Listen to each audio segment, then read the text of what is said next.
The millionaire businessman travels to a remote village to escape the scandal that destroyed his career. There he falls in love with a woman who has no idea who he is, but when his secret comes to light, she wonders if she can trust her feelings. The ringing of the cell phone echoed through the hotel room, rousing Marcus Calloway from his restless sleep. He groped for the bedside table, trying to silence the device that kept vibrating. When he picked up the phone, his eyes widened when he saw the screen lit up with dozens of notifications and missed calls. Marcus sat on the bed, running his hand through his grey hair as he tried to process the flood of messages. They all said the same thing: corruption scandal rocks Calloway empire. His heart raced, and a wave of nausea hit him as he realized that his worst nightmare had come true. Just a week ago, Marcus was the CEO of one of Silicon Valley's largest technology companies. Now, at the age of 45, he was seeing everything he had worked for crumble before his eyes. Accusations of financial fraud and bribery of public officials had exploded in the media, turning him from a respected business leader into a pariah overnight. With trembling hands, Marcus dialed his lawyer's number. "Richard, I need to get out of here, now." "Marcus, calm down," Richard replied, his voice tense even on the phone. "We're working on it, but you need to stay under the radar for a while. Is there somewhere you can hide?" Marcus closed his eyes, trying to think of a refuge where the paparazzi and investigators wouldn't find him. Suddenly, a distant memory popped into his mind. A small town in the mountains of Colorado where he had spent a summer during college. "I think I know where to go," Marcus said, feeling a thread of hope for the first time in days. Hours later, Marcus was driving his rental car along winding mountain roads, leaving the chaos of San Francisco behind. As he drove away from the city, he felt the weight of the world lessen on his shoulders. The tall trees and clean mountain air seemed to offer a promise of peace, however temporary. When he finally spotted the welcome sign for Pine Grove, Colorado, Marcus let out a sigh of relief. The small town seemed frozen in time, with its wooden houses and vintage storefronts. It was exactly as he remembered it, a place where no one would know him or care about his past. Marcus parked in front of a small inn in the center of town. The place looked welcoming, with colorful flowers adorning the windows and an inviting veranda. As he entered, the smell of wood and cinnamon enveloped him, bringing a comforting sense of home that he hadn't felt for years. "Welcome to Cozy Pine," a soft voice greeted him.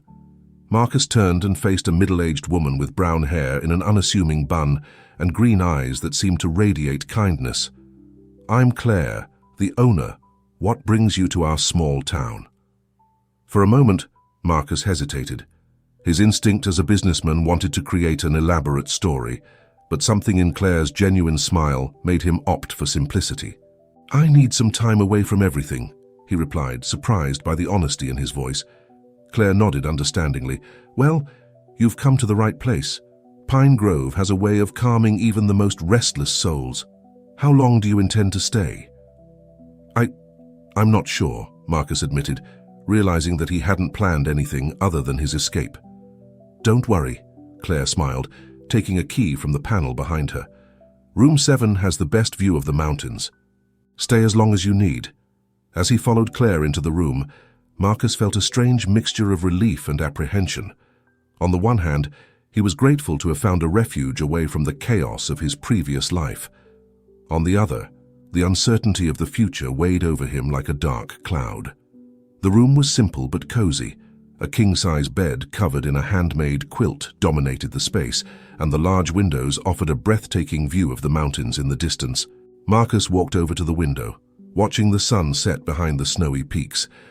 "Dinner is served at 7 in the main hall," Claire informed him, stopping at the door. "We have an excellent pork roast tonight, my grandmother's recipe." Marcus nodded distractedly, still taking in the scenery. When he turned to thank her, Claire had already left, closing the door softly behind her. Alone in his room, Marcus finally allowed the exhaustion of the last few days to get to him. He sat on the edge of the bed, putting his head between his hands. How had things come to this? He had always considered himself an ethical man, someone who had built his empire through hard work and innovation. But somewhere along the way, the lines had blurred. Questionable decisions had been made in the name of progress and profit, and now he was paying the price. A soft sound of laughter from the street below caught his attention. Marcus stood up and walked back to the window. On the sidewalk in front of the inn, a group of children were playing, their happy voices echoing down the quiet street. For a moment, Marcus allowed himself to imagine a life like that. Simple, uncomplicated, far from the pressures and temptations of the corporate world. But then reality hit him again. He didn't belong here. He was an intruder, a fugitive from his own life. How long could he hide here before his past caught up with him? With a heavy sigh, Marcus began to unpack his suitcase. While organizing his few clothes in the old closet, his fingers brushed against something at the bottom of the suitcase, a small picture frame that he didn't even remember putting there. As he took it out, his heart squeezed. It was a photo of him with his parents, taken on his first day at college. His eyes were bright with anticipation, and the pride on his parents' faces was palpable. "Where did I get lost?"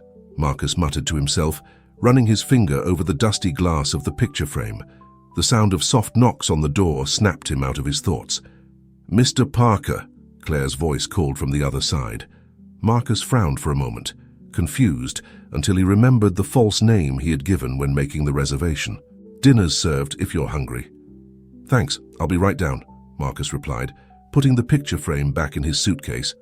As he left the room, Marcus was enveloped by the tantalizing aroma coming from downstairs. Following the scent, he found his way to the dining room, a cozy space with rustic wooden tables and a crackling fireplace in one corner. To his surprise, the room wasn't empty.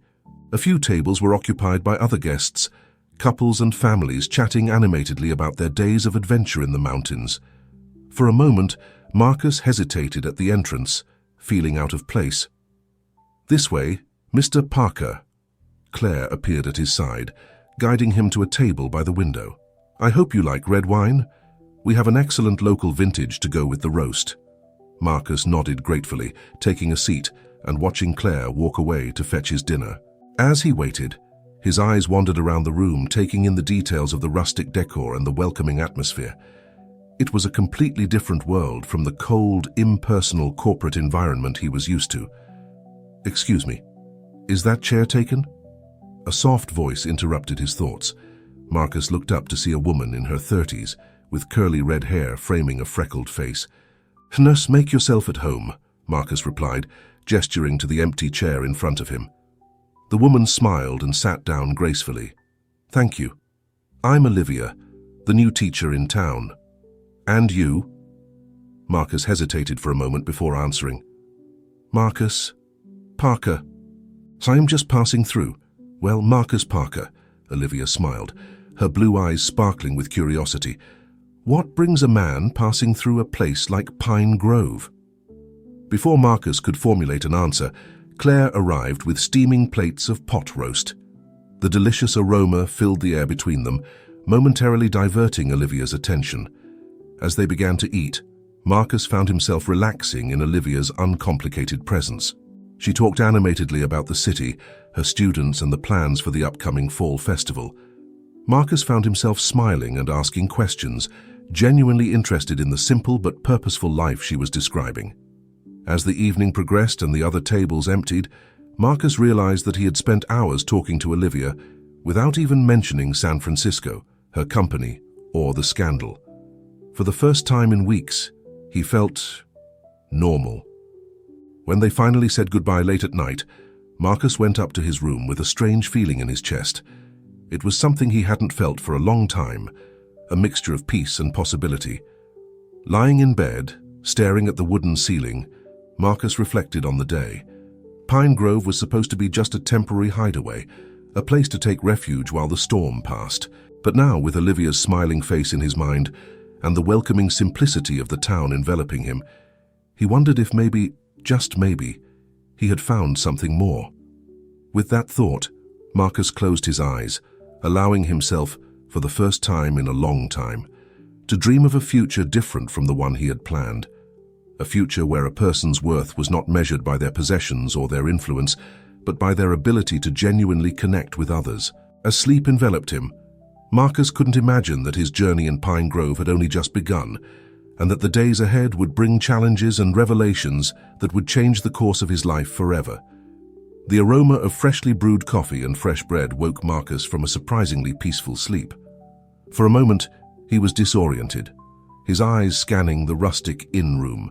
Then memories of the previous day flooded his mind: the escape from San Francisco, the arrival in Pine Grove, dinner with Olivia. Olivia. The name echoed in his thoughts, bringing with it a sense of lightness that Marcus hadn't experienced for years.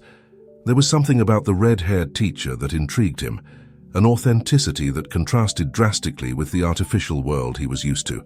Shaking his head to dispel these thoughts, Marcus got up and prepared to face the day. As he went down to breakfast, he was greeted by Claire, who smiled as she poured him a steaming cup of coffee. "Good morning, Mr. Parker," she said, her voice warm. "I hope you slept well. We have pancakes with local maple syrup if you're interested." Marcus nodded gratefully, taking a seat at the same table as the night before. As he sipped his coffee, his eyes wandered to the window, watching the city wake up. Shopkeepers were opening their stores, children were passing by on their way to school, and the tranquil rhythm of Pine Grove seemed like a balm to his troubled soul. "So, what's the plan for today?" Claire's voice brought him back to the present. She placed a plate of golden pancakes in front of him, the sweet scent of syrup filling the air. Marcus hesitated. He didn't really have a plan. Coming to Pine Grove had been an impulsive decision, a desperate escape. "I don't really know," he admitted, feeling strangely vulnerable. Claire studied him for a moment, her gentle eyes seeming to see beyond the facade Marcus had built up over the years. "Well," she finally said, "if you want to get to know the city better, I suggest a walk through the center. We have a local crafts fair today in the main square. It might be a good place to start." Marcus thanked her for the suggestion, realizing that the idea of exploring the city without a specific goal was both terrifying and liberating. After breakfast, he left the inn, the fresh morning air filling his lungs. The streets of Pine Grove were a picturesque scene, with well-preserved historic buildings and carefully decorated shop windows. As he approached the main square, Marcus could hear the buzz of the craft fair. Colorful stalls dotted the area, displaying an impressive variety of handmade products: quilts, ceramics, jewelry, preserves, and much more. As he walked among the stalls, Marcus was amazed by the skill and dedication of the local artisans. Each piece told a story, carried a part of the soul of its creator. It was a stark contrast to the mass-produced products his company used to produce. "Marcus, what a surprise to find you here," a familiar voice called out. Turning around, he saw Olivia approaching, carrying a basket full of bright red apples. "Olivia," he smiled, feeling an unexpected surge of joy at seeing her. "I didn't know you'd be here." "Oh, I never miss the craft fair," she replied, her eyes sparkling with enthusiasm. "It's one of the best things about Pine Grove. Have you found anything interesting yet?" Marcus looked around, a little embarrassed. "Actually, I'm a little lost. I've never been very good at appreciating, well, handmade things." Olivia laughed, a melodious sound that made something inside Marcus stir. "Well, then you need a guide. Come on, I'll show you some of my favorite stalls." Before Marcus could protest, Olivia took him by the arm, leading him through the fair. She introduced him to various artisans, telling fascinating stories about the techniques and traditions behind each piece. Marcus found himself immersed in a world of creativity and passion that he barely knew existed. At a handmade jewelry stall, Olivia stopped, her eyes fixed on a delicate silver necklace with a book-shaped pendant. "It's beautiful," she murmured, touching the pendant reverently. Marcus watched Olivia's expression, feeling a sudden urge to do something for her. "You should buy it," he suggested. Olivia shook her head, smiling sadly. "Oh, I can't. A teacher's salary doesn't allow for many luxuries, but it's nice to admire, isn't it?" At that moment, Marcus felt the weight of his old life. He could easily buy Olivia the jewelry. He could buy the whole tent if he wanted to. But something stopped him. He didn't want Olivia to see him as the man he used to be, the one who believed that money could solve everything. As they continued their stroll through the fair, Marcus found himself looking at Olivia with a new perspective. She radiated a genuine joy, a sincere appreciation for the small wonders around her. It was a marked contrast to the people he used to associate with in San Francisco, always on the lookout for the next deal, the next acquisition. As the day progressed, Marcus and Olivia left the fair, walking through the quiet streets of Pine Grove. Olivia pointed out places of interest: the old library where she tutored, the park where the children played on weekends, the little cafe where she liked to correct papers. "What about that hill over there?" Marcus asked, pointing to a gentle rise on the outskirts of town. Olivia's eyes lit up. "Ah, that's Sunset Hill. It's the best place to watch the day end in Pine Grove. Would you like to take a look?" Marcus hesitated for a moment. Part of him wanted to go back to the safety of the inn, to hide from the world, but another part, a part that seemed to be gaining strength with every minute spent with Olivia, yearned for more. "Of course," he replied, surprising himself. Why not? The climb to the top of the hill was uneventful, punctuated by easy conversation between the two of them. Olivia talked about her students, about the challenges and joys of teaching in a small town. Marcus found himself sharing stories from his own childhood, memories long buried under years of ambition and the pursuit of success. When they reached the top, the sun was beginning to set, painting the sky in vibrant shades of orange and pink. The view was breathtaking, the small town of Pine Grove below them, wrapped in the embrace of the mountains in the distance. "It's incredible," Marcus murmured, feeling small in front of the vastness of the landscape. Olivia smiled, her eyes reflecting the colors of the sunset. "That's why I love this place. No matter how hard the day has been, coming here always reminds me of what really matters." At that moment, looking at Olivia bathed in the golden light of dusk, Marcus felt something change inside him. The worries about the scandal, about his crumbling career, about his uncertain future, everything seemed to diminish in importance. But then, like a bucket of cold water, reality hit him. He was living a lie. Olivia had no idea who he really was, what he had done. Guilt consumed him, leaving a bitter taste in his mouth. "Olivia," he began, his voice trembling, "there's something I need to tell you." But before he could continue, Olivia's cell phone rang, breaking the moment. She answered quickly, her expression changing from surprise to concern. "I understand. I'll be there as soon as I can," she said, disconnecting the call. Turning to Marcus, she explained, "It was from the school. Apparently, there's been a problem with the heating system, and they need my help to organize a temporary solution for tomorrow's classes." Marcus nodded, feeling a mixture of relief and disappointment. "Of course, you need to go." Olivia hesitated for a moment, looking reluctant to leave. "That was good," she finally said, a shy smile on her lips. "Thank you for accompanying me, Marcus." As he watched her hurry down the hill, Marcus felt the weight of his secrets piling up. He knew he couldn't go on like this for long. At some point, the truth would come out, and when it did, he risked losing not only Olivia's trust, but also this haven that Pine Grove had become. Alone at the top of the hill, with the last ray of sunlight disappearing over the horizon, Marcus found himself at a crossroads. He could continue pretending to be someone he wasn't, enjoying the momentary peace that Pine Grove offered, or he could face his past, reveal the truth and risk losing everything again. Night fell over Pine Grove, and Marcus Calloway, the man who once believed he had all the answers, now found himself lost in a sea of doubts and possibilities. The insistent sound of notifications woke Marcus up the next morning. He groaned, burying his face in the pillow for a moment, before finally reaching for the cell phone on the bedside table. As he unlocked the screen, his heart sank. Dozens of missed calls from Richard, his lawyer, and a flurry of urgent messages. With trembling fingers, Marcus opened the first message. "Marcus, things are getting worse. The SEC is stepping up its investigation. We need to talk now." Sitting up in bed, Marcus felt the weight of his old life come crashing down on his shoulders again. For a brief moment, he had allowed himself to forget who he was and what he had left behind. Now, reality was calling him back with full force. He typed a quick reply to Richard, promising to call as soon as possible, and then stood up, walking over to the window. Outside, Pine Grove was waking up to another quiet day, oblivious to the turmoil that was stirring the heart of its newest resident. Going down to breakfast, Marcus found the lounge almost empty, except for Claire, who was arranging some flowers in a vase near the fireplace. "Good morning, Mr. Parker," she greeted him with a warm smile. "Did you sleep well?" Marcus forced a smile in response. "Yes, thank you." "Claire, is there anywhere around here where I can make a private call?"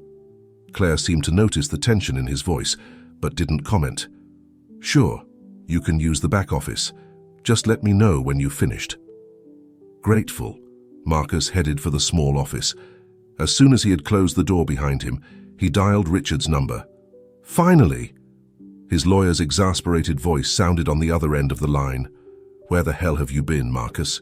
"We've got hell brewing here," Marcus sighed, wiping his hand across his face. "I know, Richard. Give me an update." Over the next 20 minutes, Richard detailed the chaos unfolding in San Francisco. The SEC investigation had uncovered evidence of even deeper financial irregularities than initially suspected. Former employees were coming forward with new accusations, and the press was having a field day with the story of the disgraced CEO. "Marcus, you need to come back," Richard concluded. "Your absence is being interpreted as an admission of guilt. We need to do damage control before it's too late." Richard's words weighed on Marcus like lead. Returning would mean facing not only the legal consequences of his actions, but also the relentless judgment of the media and the public. It would mean leaving behind the peace he had found in Pine Grove, the nascent connection with Olivia. "Give me a few more days, Richard," Marcus finally replied, his voice low but firm. I need to put a few things in order here first." Richard started to protest, but Marcus ended the call, promising to get in touch again soon. For long moments, he sat in his office chair, his head between his hands, fighting the wave of panic that threatened to engulf him. A soft knock on the door brought him back to reality. "Mr. Parker," Claire's voice sounded from the other side. "Is everything all right?" Marcus took a deep breath, pulling himself together before opening the door. "Yes, Claire? Thank you, sir. His words were interrupted by the sight of Olivia standing next to Claire, a worried expression on her freckled face. "Marcus, I came by to see how you were after yesterday," Olivia explained, her eyes studying Marcus' tense face. "Is everything all right?" For a moment, Marcus considered telling her everything right then and there, revealing who he really was, what he had done, why he was in Pine Grove, but the fear of seeing the disappointment in Olivia's eyes stopped him. "Yeah, just family problems," he lied, hating himself for every word. "Nothing to worry about." Olivia didn't look entirely convinced, but she nodded. "Well, I was thinking, the children in my class are working on a local history project. I thought maybe you'd like to help us. It's always good to have an outside perspective." The offer took Marcus by surprise. Part of him wanted to turn it down, knowing that the more he got involved with life in Pine Grove, the harder it would be to leave when the time came. But another part, the part that longed for the simplicity and purpose he had glimpsed in recent days, pushed him to accept. "Of course," he heard himself saying, "I'd love to help." Olivia's radiant smile almost made Marcus forget his distressing conversation with Richard. Almost.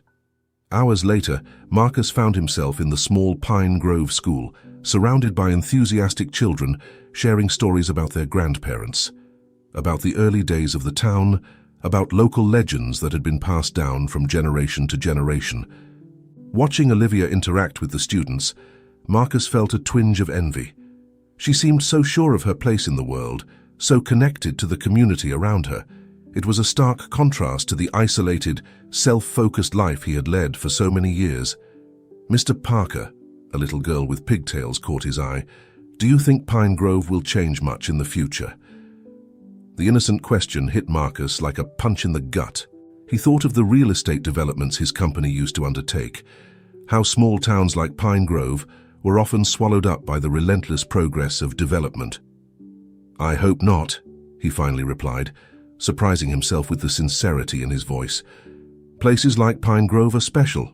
They deserve to be preserved. Olivia, who had come closer to hear the answer, smiled softly. That's good to hear. Many outsiders come here and only see potential for profit. It's refreshing to find someone who appreciates Pine Grove for what it is. Olivia's words, although spoken with affection, were like daggers to Marcus' heart. If only she knew who he really was, what he had done. The rest of the afternoon passed in a blur of activity. Marcus helped the children organize their research, listened to fascinating stories about Pine Grove's first settlers, and even found himself drawing a rough map of the town with the students.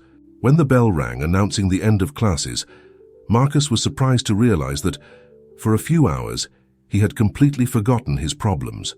The simplicity and enthusiasm of the children had been a balm for his tormented soul. "Thank you for your help," Olivia said as they left the school. "The children loved having you around." Marcus smiled, a genuine smile for the first time that day. "It was a pleasure. They're amazing." They walked side by side through the streets of Pine Grove, the afternoon sun casting long shadows in front of them. Marcus felt the weight of the unspoken truth between them, an invisible barrier that prevented him from getting truly close to Olivia. "You know," Olivia broke the silence, "when you arrived in Pine Grove, I thought you'd be just another stressed-out executive looking for a quick getaway, but you surprised me, Marcus. There's more to you than meets the eye." Olivia's words, although complimentary, only added to the guilt Marcus carried. He stopped walking, turning to face her. "Olivia, there's something I need to tell you," he began, his heart hammering in his chest. But before he could continue, a shout caught both their attention. "Professor Olivia! Mr. Parker!" It was Tommy, one of the students in Olivia's class, running towards her with a newspaper in his hand. "Look, you're famous." Marcus felt the blood run cold in his veins as Tommy opened the paper, revealing a photo of himself on the front page. The headline screamed, "CEO missing. Marcus Calloway leaves amid fraud scandal." The world seemed to stop for a moment. Marcus saw the shock and confusion spread across Olivia's face as she looked from the photo to him and back to the photo. "Marcus," she whispered, her voice trembling slightly. What is it?" At that moment, staring into Olivia's hurt eyes and Tommy's confused innocence, Marcus realized that his time in Pine Grove had come to an end. The bubble of peace and anonymity he had built up had burst, leaving him exposed and vulnerable. "I can explain," he began, but the words sounded empty even to his own ears. Olivia stepped back, hugging Tommy protectively. I think you'd better leave, Marcus. Or should I say, Mr. Calloway." The pain in his voice was palpable, and Marcus felt as if something inside him was shattering. He wanted to explain. He wanted to make Olivia understand that the days he had spent in Pine Grove had changed something fundamental inside him. But he knew it was too late. With one last look at Olivia and Tommy, Marcus turned and started walking back to the inn. Each step felt heavy, as if he were carrying the weight of all his lies and mistakes. As he walked through the now familiar streets of Pine Grove, Marcus realized that he was leaving behind more than just a temporary refuge. He was leaving behind a version of himself that he had come to appreciate, a version that glimpsed the possibility of redemption and change. But the shadows of his past had finally caught up with him, and now it was time to face the consequences of his actions.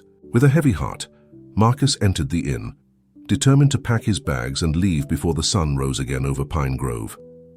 What he didn't know was that his time in the small Colorado town had planted seeds of change that would continue to grow, even when he returned to the chaos he had left behind in San Francisco. The sun had barely begun to tint the Pine Grove horizon when Marcus closed the door to his room at the inn for the last time. With his suitcase in hand and his heart heavy, he went downstairs quietly, hoping to make a discreet exit. However, to his surprise, Claire was standing at the reception desk, her tired but kind eyes fixed on him. "So it's true," she said softly. Not a question, but a realization. Marcus nodded, unable to find the words to explain or apologize. Claire sighed, handing him an envelope. "Olivia left this for you last night." With trembling hands, Marcus took the envelope, feeling the weight of the unspoken words between them. He wanted to explain, to thank Claire for her hospitality, to apologize for his disappointment. But the words seemed inadequate in the face of the magnitude of his mistakes. "Good luck, Mr. Calloway," Claire finally said, breaking the silence. "I hope you find what you're looking for." With one last glance at the cozy lounge of the inn, Marcus stepped out into the cold Colorado morning. The fresh mountain air, which only a few days ago had brought him a sense of freedom, now felt sharp in his lungs. As he drove out of Pine Grove, Marcus couldn't help but glance in the rearview mirror, watching the small town disappear into the distance. A part of him wanted to turn around, face Olivia, the community, explain himself, but he knew it was too late. The damage had been done. Hours later, at Denver Airport, Marcus finally found the courage to open Olivia's envelope. Inside was a single sheet of paper with a few handwritten lines. "Marcus, and I don't know what hurts more, the lie or the loss of the man I thought I knew. Pine Grove took you in, trusted you, I trusted you. Maybe one day you'll understand the value of what you threw away. Olivia." Olivia's words hit him like a punch in the gut. Marcus closed his eyes, letting the pain and regret wash over him. When he reopened them, his reflection in the glass of the airport window stared back at him, a lost man, struggling to reconcile who he was with who he wanted to be. The flight to San Francisco seemed endless. With every passing minute, Marcus felt the weight of his old life resettling on his shoulders. The memories of the quiet days in Pine Grove seemed more and more distant, like a dream from which he had been rudely awakened. When the plane finally landed in San Francisco, an entourage was waiting for him. Richard, his lawyer, flanked by two serious-looking security guards. "Welcome back to the real world," Richard said dryly, guiding Marcus to a waiting car. On the way to the law office, Richard updated him on the situation. Things had gotten considerably worse in Marcus' absence. The SEC had stepped up its investigation, and rumors of imminent arrests were circulating in the corridors of power. "We need a solid strategy, Marcus," Richard spoke rapidly, leafing through a pile of documents. "I'm thinking of a public statement, maybe an exclusive interview to control the narrative. We can play the excessive pressure card, maybe hint at some mental health problems to gain sympathy." Richard's words seemed distant, almost unreal to Marcus. Just a few days ago, he would have plunged headlong into this game of manipulation and damage control. Now the idea made him nauseous. "No," Marcus interrupted, his firm voice surprising even himself. Richard stopped, looking at him with a mixture of confusion and irritation. "No what?" "Let's not lie anymore," Marcus said, straightening up in his seat. "No more manipulation, no more half-truths. I'm going to face this head-on." The lawyer stared at him as if he had lost his mind. "Marcus, you're not thinking straight. If we admit guilt, you'll go to jail. Everything we've built, the entire Calloway empire, will crumble." Marcus looked out of the car window, observing the city he once considered his personal kingdom. The gleaming skyscrapers, the luxury cars, the rushing people in their expensive suits. It all seemed so empty now. "Maybe it's time to let it all fall apart," he muttered, more to himself than to Richard. The rest of the day passed in a blur of meetings, phone calls, and heated discussions. Marcus, to the surprise and dismay of his legal team, insisted on an approach of total transparency. He wanted to confess his wrongdoing, cooperate fully with the investigations, and accept the consequences of his actions. In the evening, exhausted but strangely at peace, Marcus found himself alone in his penthouse apartment. The luxury that had once filled him with pride now seemed cold and lifeless. His eyes wandered to a framed photo on the wall, him, younger, cutting the ribbon at the inauguration of his first technology company. The smile on his face was genuine, full of hope and ambition. Where had that idealistic young man gone astray? At what point did the desire for success turn into unbridled greed? With a heavy sigh, Marcus walked out onto the balcony, looking down at the illuminated city below. San Francisco had always been a city of dreams and opportunities. Now, he wondered if there was still room for redemption among its glass and steel skyscrapers. His cell phone vibrated, bringing him back to the present. It was a message from Claire, the owner of the inn in Pine Grove. "The news has reached you. Whatever path you choose now, Remember the man we met in Pine Grove? He's still in there somewhere." Claire's words brought tears to Marcus' eyes. For the first time in years, he felt a spark of hope. Maybe, just maybe, it wasn't too late to change. With renewed determination, Marcus picked up his laptop and started typing. It wasn't a PR strategy or a carefully crafted press release. It was an honest confession, an apology to his team, to his investors, to the public who trusted him. As the words flowed, Marcus found himself thinking of Olivia, of the children at Pine Grove School, of Claire, people who, in just a few days, had shown him the value of integrity and community. In the early hours of the morning, Marcus finished his statement.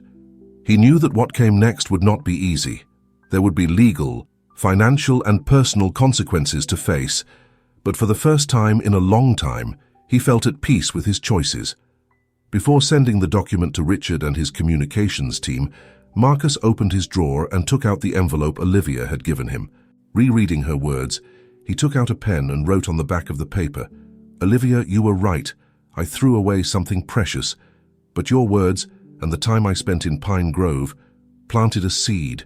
I don't know if I'll ever be able to repair the damage I've caused, but I promise that from now on, I'll live with the integrity you've shown me. Thank you for reminding me of the man I could be, Marcus." He knew he would probably never send that letter, but writing it solidified his resolve. The rising San Francisco sun found Marcus Calloway ready to face the day and whatever the future held with a new perspective. The empire he had built might crumble, but from the ashes, perhaps, something more valuable could emerge. A man rediscovered, ready to rebuild not only his life, but his character. The sun had barely begun to illuminate the skyscrapers of San Francisco when Marcus Calloway's world exploded. His confession, sent in the dead of night to Richard and the communications team, leaked to the press before he could even take his first sip of breakfast. Marcus' phone wouldn't stop ringing. Text messages, emails, and notifications flooded his screen in an endless stream. Richard, in particular, seemed to be on the verge of a nervous breakdown. "Have you completely lost your mind?" The lawyer's voice thundered through the phone. "We're lucky if they don't arrest you by the end of the day." Marcus took a deep breath, feeling a strange calm in the midst of the chaos. "Richard, I've made my decision.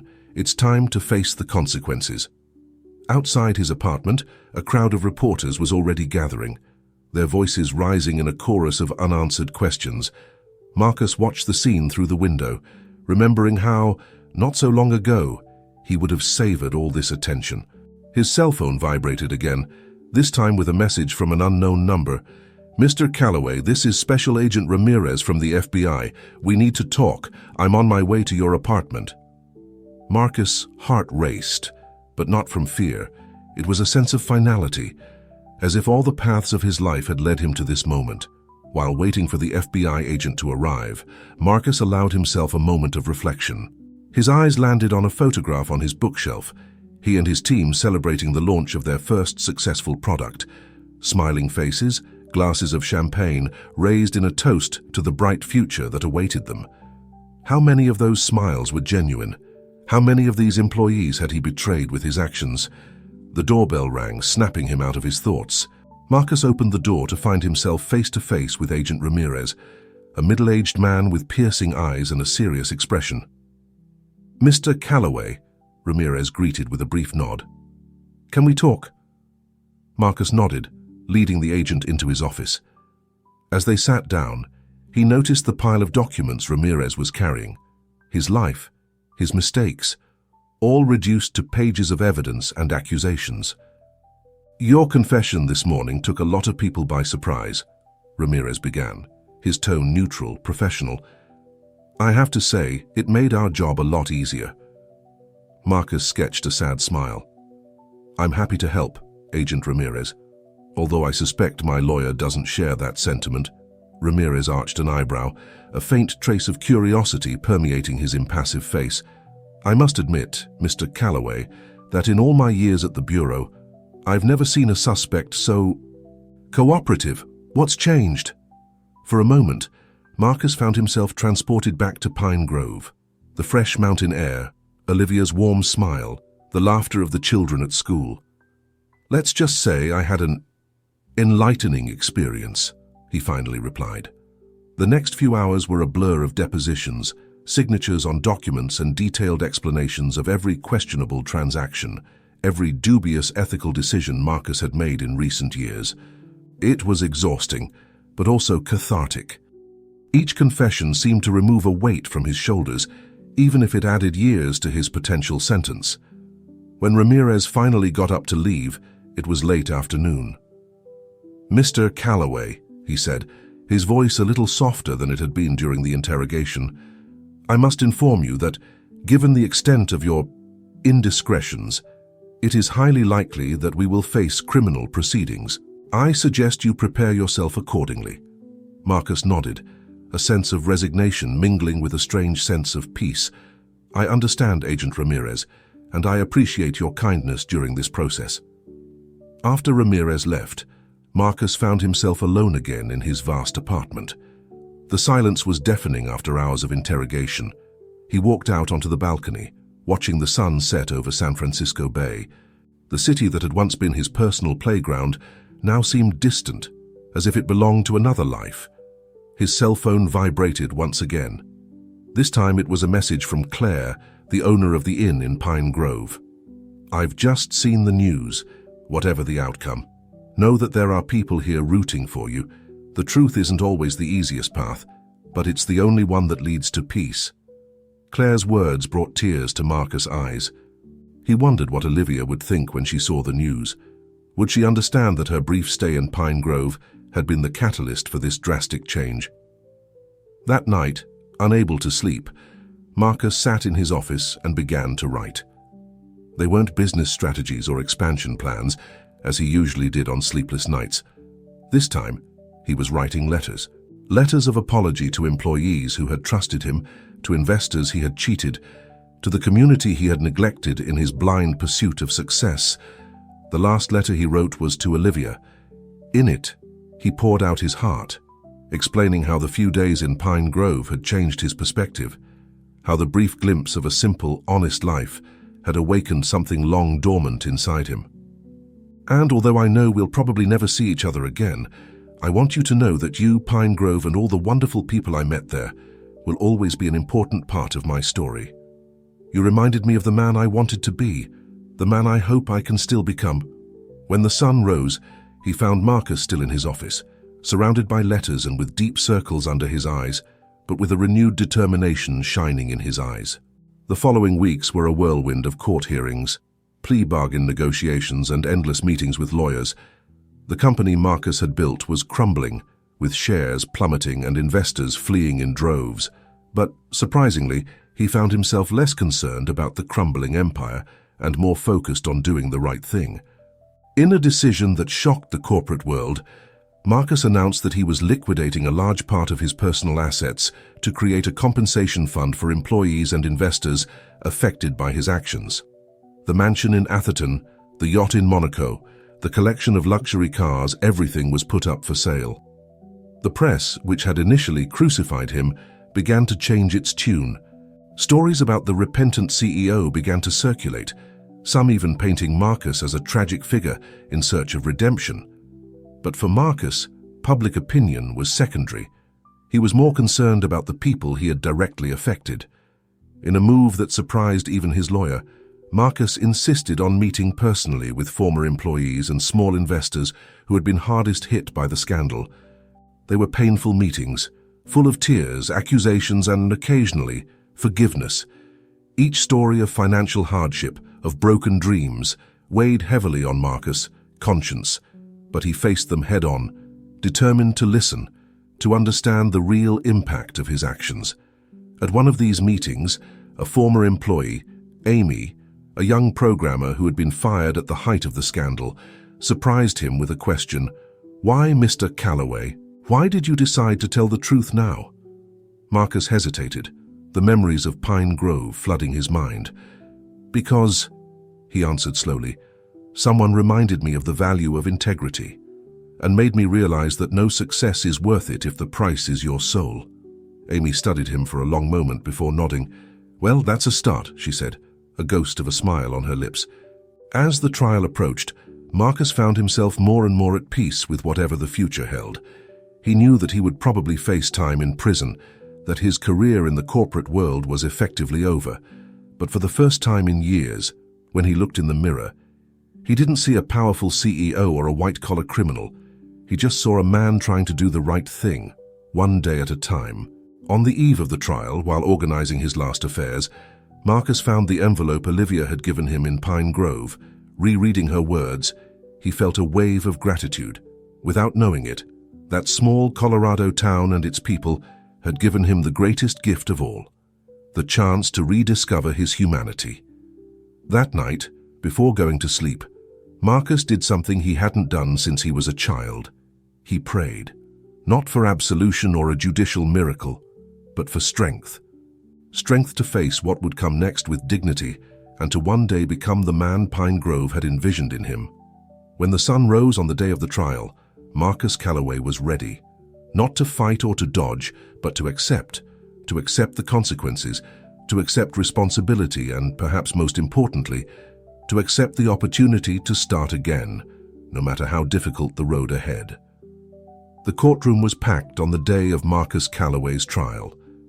Reporters, former employees, investors, and onlookers crowded into the pews, all eager to witness the outcome of one of the biggest corporate scandals of the decade. Marcus, dressed in a simple suit and no tie, was sitting next to his lawyer, Richard, who still didn't seem to believe his client's insistence on pleading guilty to all charges. "There's still time to change your mind," Richard whispered, his voice tense. "We can argue." Marcus shook his head, gently interrupting him. "No, Richard, it's time to face the music." When the judge entered the room, a heavy silence fell over the crowd. The proceedings began with the usual formalities, but everyone waited anxiously for the moment when Marcus would be called to give his evidence. Finally, after hours of presentations and arguments, Marcus was called to the witness stand. He walked with firm steps, feeling the weight of hundreds of stares on him. As he took the oath, his words were clear and firm. "I tell the truth, the whole truth, and nothing but the truth." The prosecutor, a middle-aged man with sharp eyes, began his interrogation. His questions were incisive, drawing a detailed picture of the frauds and manipulations Marcus had committed over the years. But to the surprise of many in the room, Marcus didn't try to dodge or minimize his actions. He answered every question with brutal honesty, taking full responsibility for his decisions. "Mr. Calloway," the prosecutor asked, a hint of frustration in his voice at the defendant's lack of resistance, "do you deny being aware of the impact of your actions on the thousands of employees and investors who trusted you?" Marcus took a deep breath, his eyes scanning the room until they settled on Amy, the ex-employee he had met weeks before. "No, I don't deny it. In fact, it's only recently that I've begun to truly understand the extent of the damage I've caused. Every person in this room, every employee who has lost their job, every investor who has seen their savings disappear, I let them all down, and there is no excuse for that." A murmur ran through the room. It was unusual to see a powerful CEO admitting guilt so openly and without reservation. When it came to the defense, Richard did his best to paint a picture of regret and redemption, highlighting Marcus' recent efforts to compensate those he had wronged. But it was clear to everyone that Marcus was not seeking clemency. He was there to accept the consequences of his actions. Before the judge passed sentence, Marcus was allowed to make a final statement. He stood up, looking directly at the judge, but speaking to the whole room. "Your Honor, ladies and gentlemen of the jury, I could stand here for hours trying to explain how I got to this point. I could talk about pressure, ambition, or the toxic culture of Silicon Valley. But the truth is simple. I made the wrong choices. Choices that hurt innocent people, that betrayed the trust placed in me." He paused, his eyes scanning the room once more. "Recently, I've had the opportunity to see the world from a different perspective. I saw the value of integrity, of community, of a life lived with purpose beyond profit, and I realized that, in my quest for success, I had lost sight of what really matters." His voice shook slightly, but he continued, "I'm not here to ask for leniency. I'm here to accept responsibility for my actions and to promise that, whatever the outcome of this trial, I will dedicate the rest of my life to trying to fix what I've broken. Not because I expect forgiveness, but because it's the right thing to do." A stunned silence fell over the room as Marcus concluded his statement. Even the judge seemed momentarily speechless. After a brief deliberation, the sentence was handed down: 5 years in prison, followed by 3 years probation, as well as substantial fines and a lifetime ban from holding directorships in publicly traded companies. When the judge's gavel struck, sealing his fate, Marcus felt a strange mixture of relief and apprehension. His gaze met Richard's, who looked devastated. "I'm sorry," Marcus said softly. Richard shook his head, a sad smile on his lips. "Don't be. For the first time in years, I'm proud to represent you, Marcus." In the days that followed, Marcus prepared for his new reality. He finalized the sale of his remaining assets, ensuring that as much as possible went into the compensation fund he had set up. His luxury penthouse was emptied, with most of the items being donated to charity. On the eve of his sentencing, Marcus received an unexpected visit. Claire, the owner of the inn in Pine Grove, was standing on his doorstep, a gentle smile on her wrinkled face. "Claire," Marcus exclaimed, genuinely surprised. Why? I thought you could use a friendly face," she replied simply, entering the almost empty apartment. They talked for hours. Claire updated him on the events in Pine Grove, on how Marcus' story had impacted the small town. To his surprise, many residents, including some of the school children, had sent letters of support. "What about Olivia?" Marcus couldn't help asking. Claire's smile softened.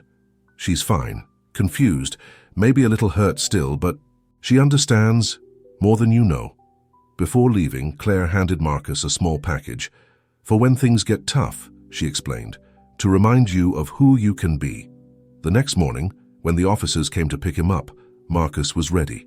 He carried only a small bag with essential items and the package Claire had given him. As he was led out of the building, a small crowd of reporters crowded around, shouting questions. But Marcus held his head high, his eyes fixed on the horizon.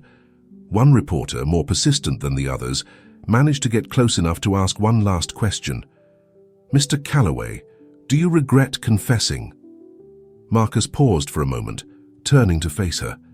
With a small smile, he replied, "My only regret is that I didn't find the courage to do it sooner."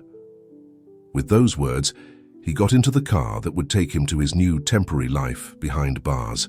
The first few weeks in prison were a shock of reality. The comforts and privileges Marcus was used to disappeared overnight. But instead of rebelling against his new situation, he embraced it as an opportunity to grow. Marcus enrolled in every educational program available, from literature classes to vocational training courses. He spent hours in the prison library, devouring books on ethics, philosophy, and history. But it was in the mentoring program for young offenders that Marcus found a new purpose. Using his experience in the business world and his hard-learned lessons on ethics, he began mentoring young people who had committed economic crimes, helping them to understand the ramifications of their actions and to envision a different future. At night, in his cell, Marcus finally opened the package Claire had given him. Inside was a homemade photo album. The front pages were full of newspaper clippings about his case, but they weren't sensationalist headlines. They were stories about his compensation fund, about ex-employees talking about his genuine regret, about the impact his honesty was having on the corporate world. The following pages contained photos of Pine Grove, Claire's Inn, the school where Olivia taught, the mountains in the background. The last page had a single photograph. Marcus sitting with the schoolchildren, all smiling as they worked on their local history project. Below the photo, a simple handwritten message: "To remember the man you can be, Pine Grove believes in you." With tears in his eyes, Marcus traced the contours of the photograph. Those few days in Pine Grove had changed the course of his life. And now, even behind bars, he felt he was on the right track for the first time in a long time. As the silence of the night fell over the prison, Marcus made a silent promise to himself and to those he had left behind in Pine Grove. He would use every day of his sentence not only to redeem himself, but to become the man they had envisioned in him. And when he finally got out, he would find a way to give back, not just to Pine Grove, but to all the communities that people like him, in their blind greed, had neglected for so long. With that thought, Marcus closed his eyes, not like a fallen CEO or a convicted criminal, but like a man on a journey of redemption, eager to see where the path would take him next. The metallic sound of prison doors closing behind Marcus Calloway had become familiar over the last 4 years. What had once been a frightening reminder of his new reality now sounded almost like a meditation bell, marking the rhythm of his days of reflection and hard work. On this particular morning, Marcus headed for the prison library, where he had become a constant presence. His hair, now with more grey strands than he would like to admit, was carefully combed back, and his eyes, once cold and calculating, now carried a depth of experience and compassion. "Good morning, Mr. Calloway," greeted Sarah, the volunteer librarian, found with a warm smile. "Your students are already waiting." Marcus nodded in thanks, heading for the small room at the back of the library, where he conducted his classes on business ethics and responsible entrepreneurship. The program, which he had proposed to the prison administration 2 years earlier, had become surprisingly popular with the inmates. Upon entering the room, Marcus was greeted by a diverse group of men, some too young to be there, others with deep wrinkles who told stories of difficult lives. All of them, however, shared a look of determination. "Good morning, everyone," Marcus began, his voice calm but energized. "Today we're going to talk about something crucial, the impact of our decisions on the communities around us." As Marcus led the class, discussing real cases and encouraging heated debates about ethics and social responsibility, he couldn't help but reflect on his own journey.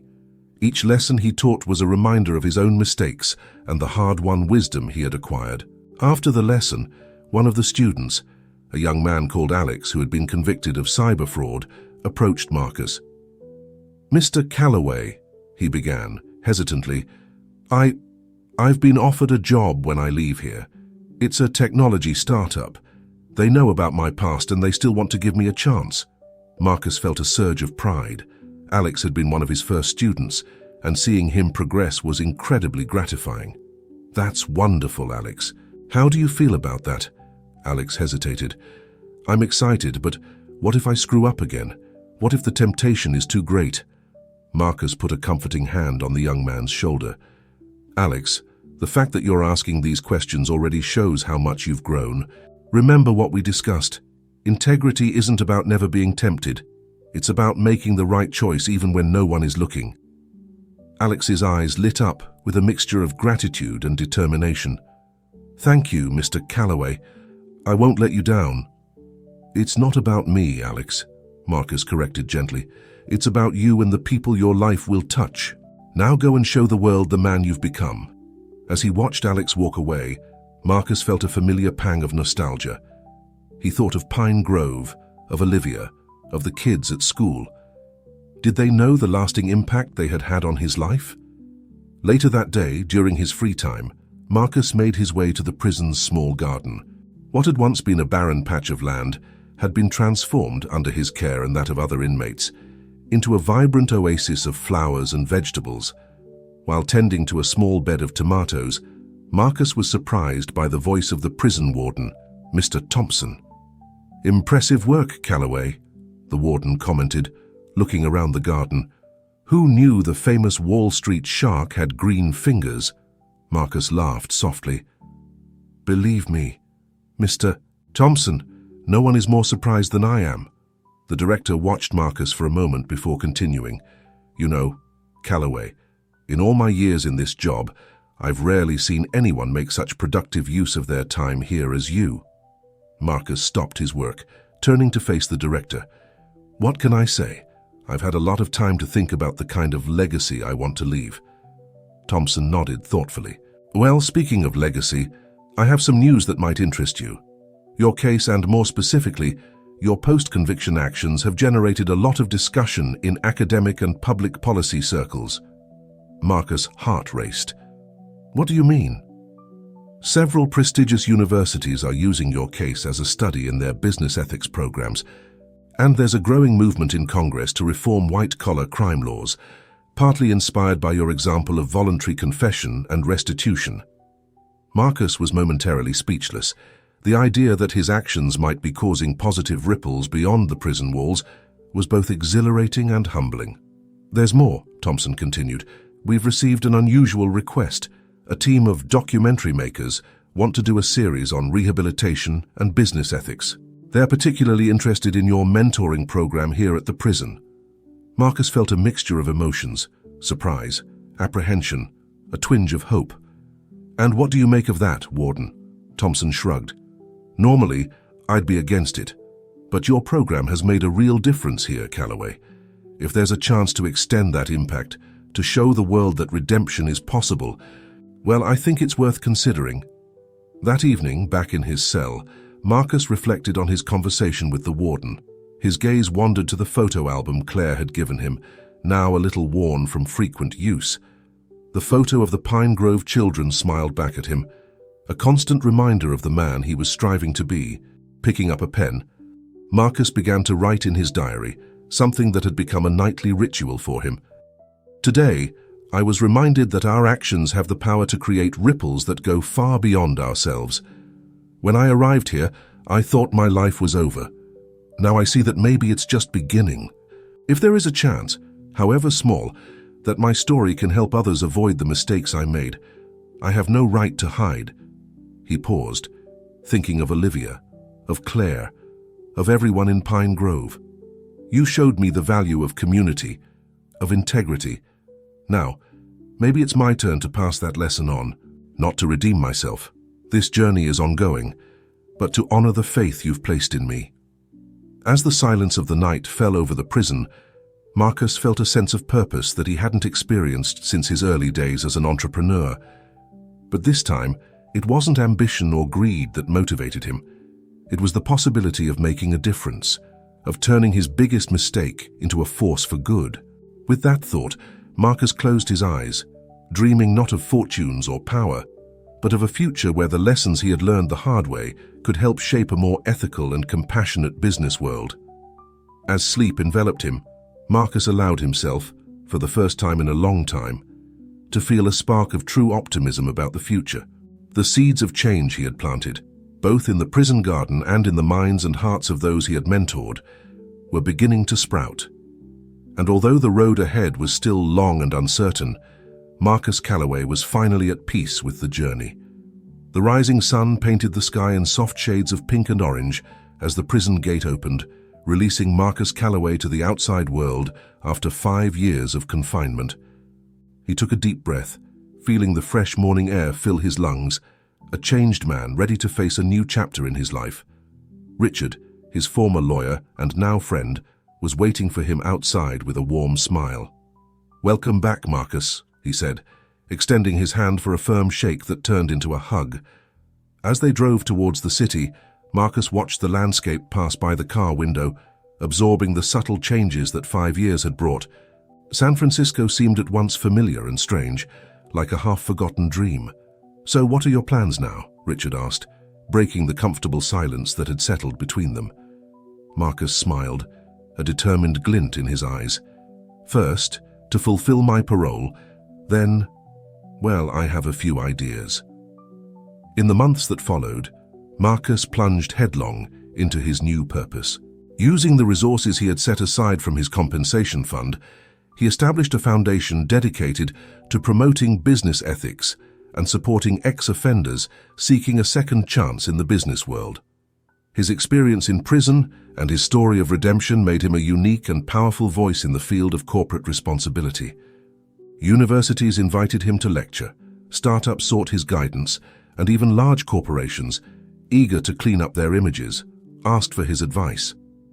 But for Marcus, the most rewarding work came from his regular visits to prisons and rehabilitation centers, where he shared his story and offered hope to men and women who, like him once, had lost their way. One day, after a particularly moving talk at a business ethics conference, Marcus was approached by a young journalist.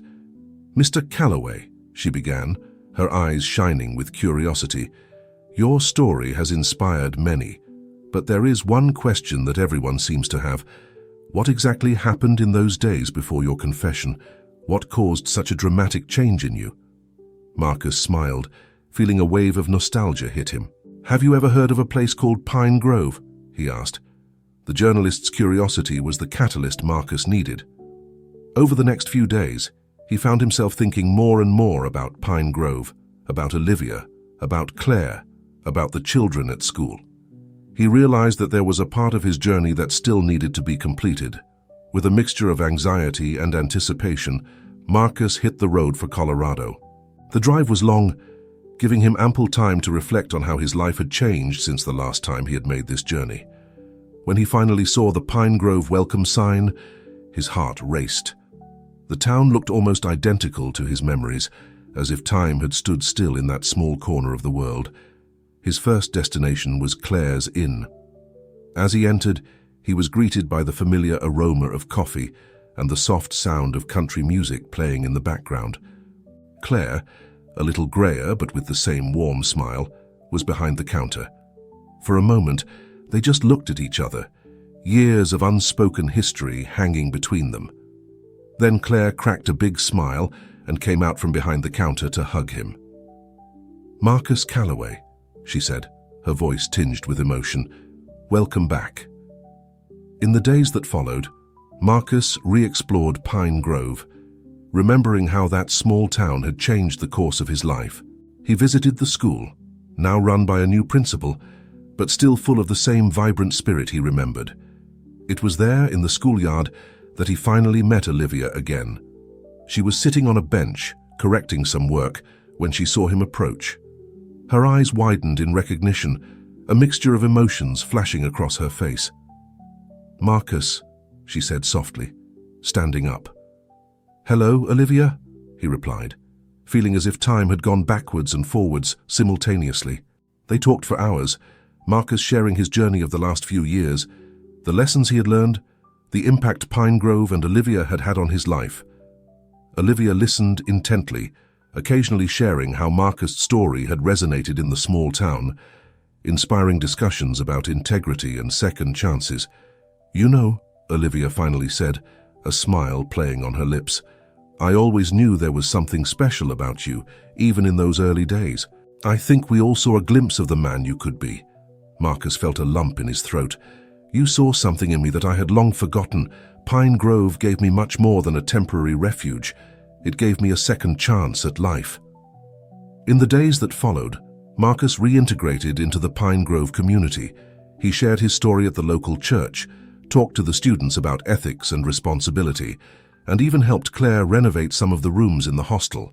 It was during one of these afternoons working at the hostel that Marcus had an epiphany. Observing the interaction between the residents, the way everyone supported and cared for each other, he realized that he had found a model for something bigger. "Claire," he said, turning to the hostel owner, "what do you think about expanding things a bit around here?" In the months that followed, Marcus worked tirelessly on his new project.